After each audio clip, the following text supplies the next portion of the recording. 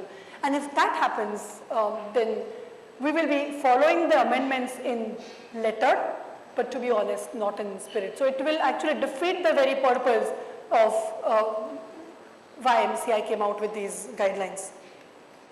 Having said that, what's the way forward? I don't know how many of you are aware, but there was an ethics colloquium meeting in Bombay a couple of weeks ago, and there was one in Delhi which was kind of spearheaded by HEAL Foundation just a week back. I again don't know if any one of you attended the Delhi meeting, because that was attended by about 150 odd people. It had representation from MCI, Ketan Desai himself was there. There was representation from IMA, from the ethics cell of WMA, the World Medical Assembly, and even the architect or the author of or the brain behind the MCI guidelines was present there. A lot of these issues got discussed, and from what I understand, a couple of these will get sorted out over the next 2 months or so. So actually an expert committee is being formed at this point in time to look at some of these gray areas. The move, as I see, and I could be completely taken by surprise after a month or two, is that for all practical purposes, scientific educational material will come out of the definition of a gift. So the proposal is to have an amendment to the amendment within 3 months of being notified, to exempt scientific and medical or educational materials from the definition of gifts. So say journal subscriptions, textbooks, these things may come out of the definition or the ambit of gifts. Travel for delegates, travel for speaker is already acceptable. Travel for delegates may be acceptable if it is done through a professional association of doctors. So that's another thing that is being contemplated, but please don't go out of this room thinking that that's a done deal. This is where I see things moving. This is what I have gathered in my conversations with several IMA members. There were some discussions around the healthcare industry or the pharmaceutical industry being targeted, but the medical devices industry not being really affected by some of these clauses. So even for the allied industries, there could be some additional clarifications issued in the amendment. Hospitality clarification would be issued that a modest lunch or dinner would be acceptable to be served along with a meeting. As far as for CME, the move is towards actually identifying the CME credit points, going very similar to the US system. To be honest, even in 2002 it existed. It defined in a 5-year span how many hours of CME should each practitioner be subjected to, but I don't think it was ever really followed. So that would be tightened for the healthcare practitioners, and then these CMEs could be organized through professional associations by different pharmaceutical companies. I was told there was an advertisement, although I haven't spotted it anywhere, which came out last week asking lay people to comment on the MCI guidelines. So they also wanted to get a perspective from lay people or patients for whom these guidelines have actually been, or the MCI guidelines have been tightened. To be honest, I haven't seen it in any of the newspapers, but the attempt is to get their feedback. MCI has already got feedback from doctors, from different industry associations, and based on that, the expert committee will probably come out with a draft amendment at least by March end or April. So till then, we'll live in a world where we take one day as it goes by. Think of reputational implications of everything that we do, and take really an interpretative call for every event that we sponsor, every meeting that we organize, every doctor that we engage with, and every brand reminder that we give. Thanks.